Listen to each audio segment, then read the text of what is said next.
are the top ASEAN news stories for Wednesday, 9th of July, 2025. Hasher 1. Malaysia urges stronger ASEAN trade amid U.S. tariff pressure. At the ASEAN Foreign Ministers Meeting in Kuala Lumpur, Malaysian Prime Minister Anwar Ibrahim called for a united economic front to counter rising global protectionism. He described the new U.S. tariffs on ASEAN nations as aggressive and discriminatory, noting they target critical export sectors such as semiconductors, electronics, and rare earths. Anwar emphasized that ASEAN's reliance on extra-regional markets must be reduced, urging greater supply chain integration within the bloc. He also proposed a regional investment security framework to shield ASEAN economies from external shocks. His remarks received support from Indonesia and Laos, both of whom echoed concerns over Washington's shifting trade posture. Diplomatic observers view this moment as a pivotal test of ASEAN solidarity. Here 2. Philippines warns China's South China Sea expansion not U.S.-driven. Speaking at the Reuters Next Asia Summit in Singapore, Philippine Defense Secretary Gilberto Teodoro rejected the notion that Beijing's actions in the South China Sea are a reaction to U.S. influence. Instead, he described China's moves as predetermined and strategic. Teodoro said, while the risk of open war remains remote, Manila remains focused on deterring maritime coercion through defense upgrades and stronger alliances. The Philippines continues to monitor Chinese movements near the Second Thomas Shoal and Scarborough Shoal, sites of previous standoffs. Recent tensions have included laser harassment and the ramming of Philippine vessels. Teodoro reiterated that regional diplomacy, not escalation, is the key to stability, but emphasized that sovereignty must never be compromised. Here 3. Rubio's first Asia visit overshadowed by U.S. tariffs.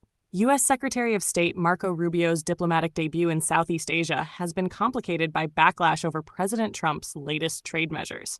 Rubio arrived in Kuala Lumpur on 8th of July, hoping to reaffirm Washington's Indo-Pacific commitment and revive U.S.-ASEAN goodwill. Instead, he was met with a wall of criticism. Foreign ministers from Thailand, Malaysia, and the Philippines raised concerns over Washington's new tariff structure, which they say penalizes strategic partners while emboldening regional competitors. Behind closed doors, ASEAN diplomats reportedly questioned the coherence of U.S. policy, promoting regional integration rhetorically while fragmenting trade practically. Rubio is expected to address these concerns in plenary remarks tomorrow.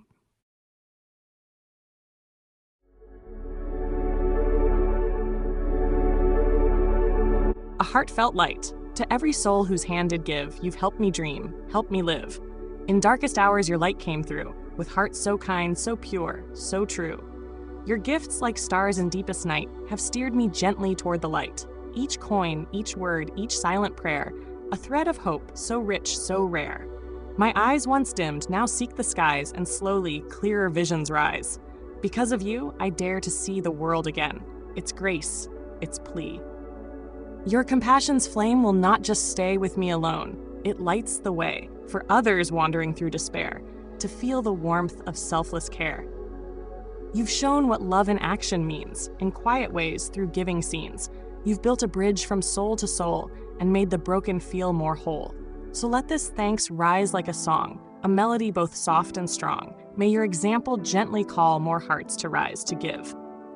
To fall into the joy of lifting pain, of planting hope where none remains. Your kindness walks beside me still, a light, a love, a living will.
forget to hit that subscribe button to show your support.